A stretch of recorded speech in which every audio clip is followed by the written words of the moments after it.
Joey Logano started Sunday's race at Phoenix from the best spot on the grid pole position, and by the end of the day, his car was in pieces and he finished 31st.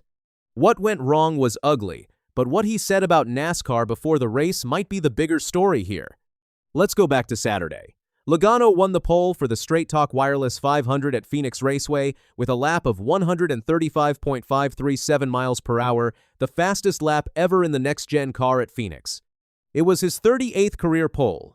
All three Team Penske cars qualified in the top five, with Austin Cindric third and Ryan Blaney fifth. Penske is celebrating its 60th year in racing, and on the IndyCar side, teammate David Malukas also grabbed the pole for Saturday's race. So, Penske swept both poles for the Desert Double Weekend IndyCar on Saturday, NASCAR Cup on Sunday.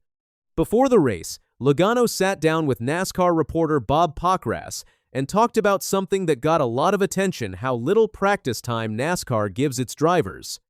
Back in 2025, NASCAR changed the rules. Cup Series drivers now only get about 20 minutes of practice before qualifying. That's it. At superspeedway tracks like Daytona, there's no practice at all, except before the 500. Logano compared that to IndyCar, where teams get multiple long practice sessions in a single day with hours in between to make changes. He told Pockrass, "These guys get so much practice in one day. They're very surprised when we say, 'Yeah, 20 minutes, then we go qualify.' That's what it is." He added that many IndyCar drivers are in disbelief when they hear that. Logano also pointed out how the short practice makes everything feel like a guessing game. He said, "You never know anymore if you will win pole position. When you have a longer practice like we used to have, and put a fresh set of tires on and make a mock run and see the pace. But these days, you don't know. You just go out there and go as fast as you can, and you don't know if you'll be 30th or 1st. That's a big statement from a three-time Cup Series champion. He also spent Saturday in the Fox Sports booth for the IndyCar race, where he shared a funny conversation with IndyCar driver Scott McLaughlin.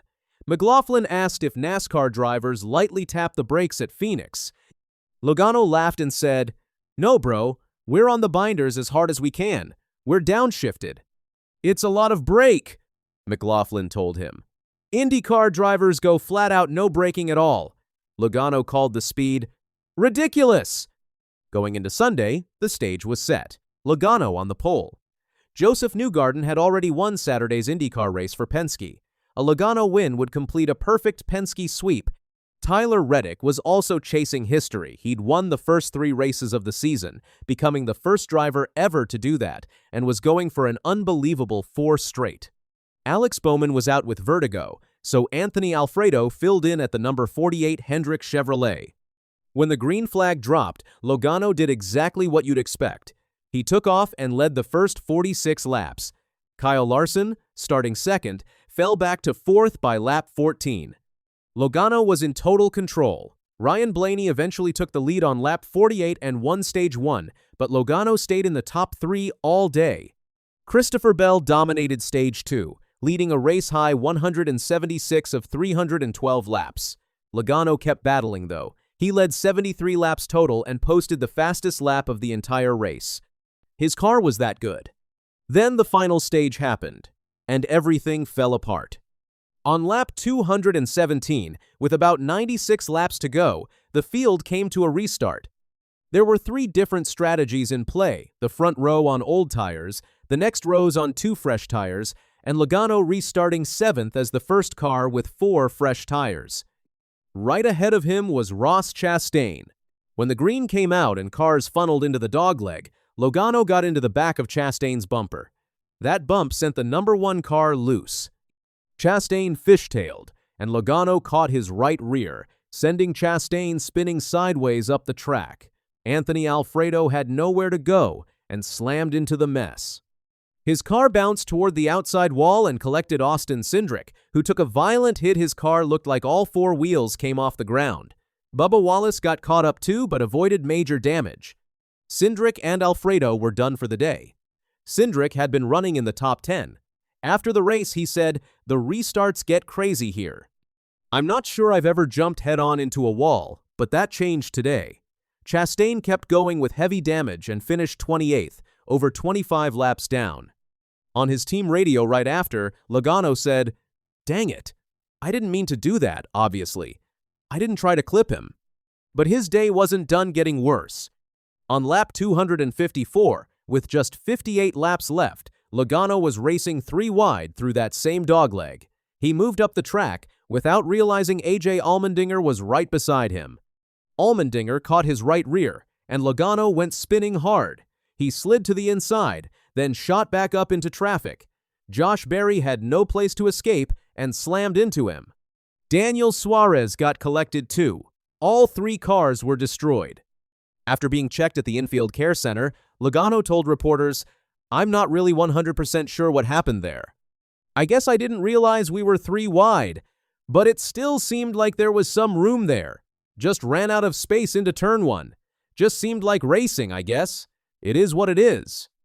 About the earlier Chastain crash, he said, "I didn't mean to get Ross there on the restart. I had a run and he kind of went down to the bottom with me, and gosh, it's been a rough day." From pole position and 73 laps led to a destroyed car and 31st place. A rough day is putting it lightly. Now here's where it gets really interesting. After the race, NASCAR insiders Jeff Gluck and Jordan Bianchi talked about the Logano-Chastain wreck on their podcast, The Teardown. They brought up a double standard in NASCAR. They said if a younger driver like Carson Hocevar had caused that same wreck, the reaction would have been completely different.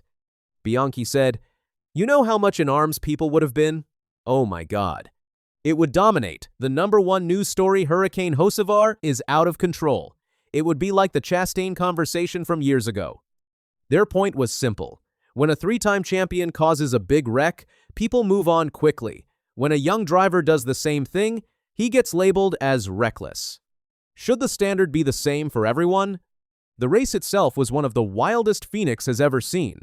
There were 12 cautions tying the all-time record at that track. 8 of those came in the final stage alone. This was also NASCAR's first race with the new 750 horsepower package on the next-gen car at a short track, up from 670 last year. Ryan Blaney somehow came out on top through all of it. His team had to pit twice for possible loose wheels, and he fell to the back of the field more than once. It was Blaney's 18th career win, his 2nd straight at Phoenix, and the first Ford win of 2026. It also completed the Penske Desert double sweep. Reddick's 4-peat dream ended with 8th place.